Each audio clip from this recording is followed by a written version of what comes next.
Assalamualaikum warahmatullahi wabarakatuh. Perkenalkan, nama saya Muhammad Ilyas dari kelas IP20B, jurusan Ekonomi Pembangunan, Fakultas Ekonomi dan Bisnis, Universitas Unismu Makassar. Baiklah, pada kesempatan ini saya akan menjelaskan tentang manusia, kebutuhan, dan etika. Manusia makhluk budaya. 1.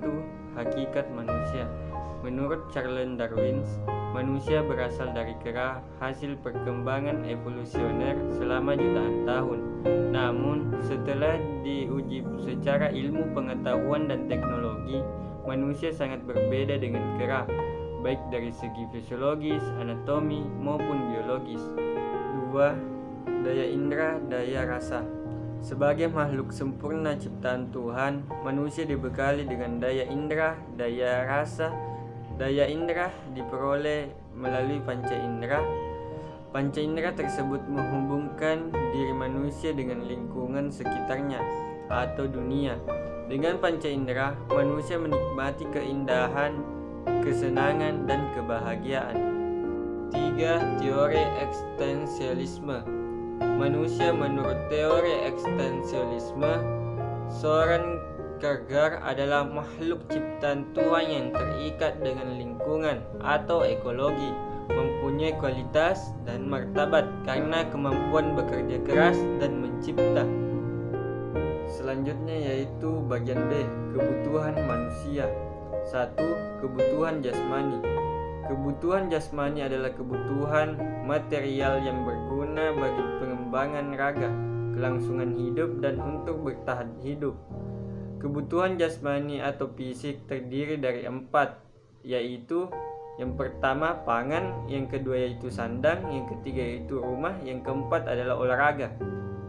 Yang kedua yaitu kebutuhan rohani.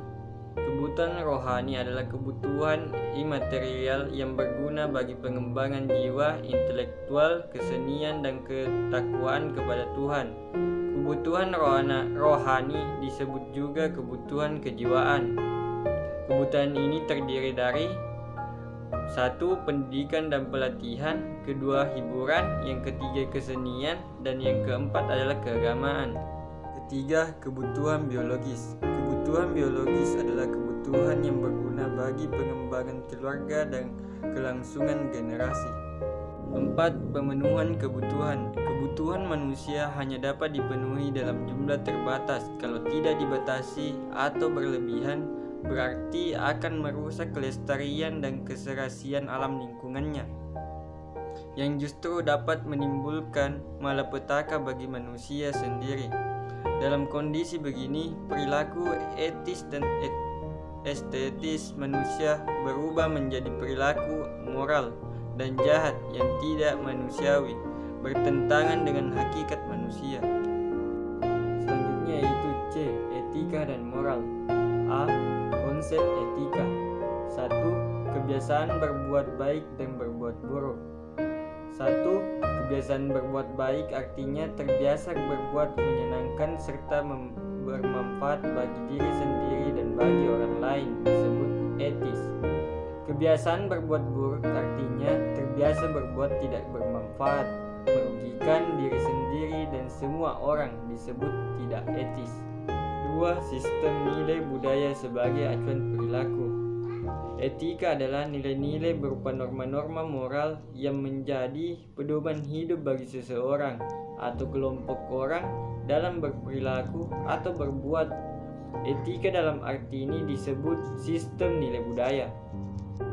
3. Kumpulan asas atau nilai moral atau akhlak. Etika dalam arti ini merupakan kumpulan asas atau nilai moral atau akhlak yang menggambarkan perilaku baik, benar, dan bermanfaat. Asas atau nilai moral tersebut biasanya dihimpun dalam bentuk kode etik atau label. Kode etik berisi gambaran perilaku bagaimana seharusnya seorang berprofesi, berbuat atau tidak berbuat yang bermanfaat bagi semua orang. B. Konsep moral. Bertens menyatakan bahwa kata moral berasal dari bahasa Latin mos yang berarti kebiasaan berbuat baik. Moral adalah kebiasaan berbuat baik, akhlak baik, disebut perbuatan moral. Sedangkan kebiasaan buruk, akhlak buruk disebut perbuatan moral asusia.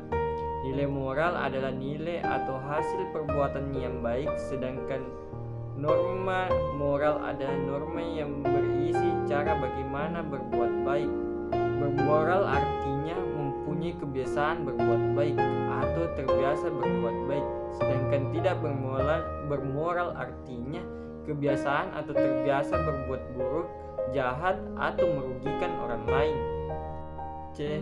Upaya pembinaan dan pemeliharaan moral.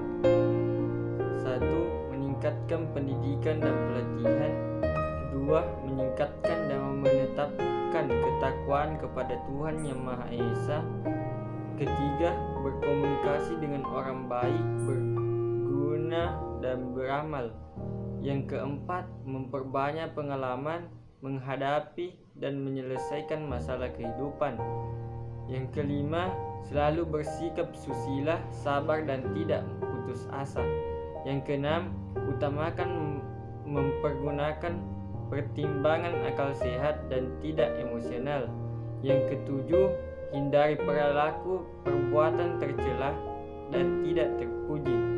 Yang kedelapan, perbanyak perbuatan bermanfaat bagi diri sendiri dan orang lain.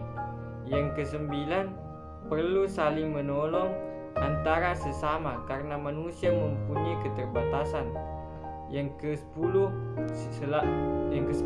silaturahmi, saling memberi amanah dalam kebaikan dan kesabaran, serta biasakan kerja keras yang produktif sesuai dengan kemampuan. Itulah materi yang sempat saya sampaikan. Lebih dan kurangnya mohon dimaafkan. Balik bolu balik tasi. Sekian dulu dan terima kasih. Hadanallahu ila sabilis salam. Assalamualaikum warahmatullahi wabarakatuh.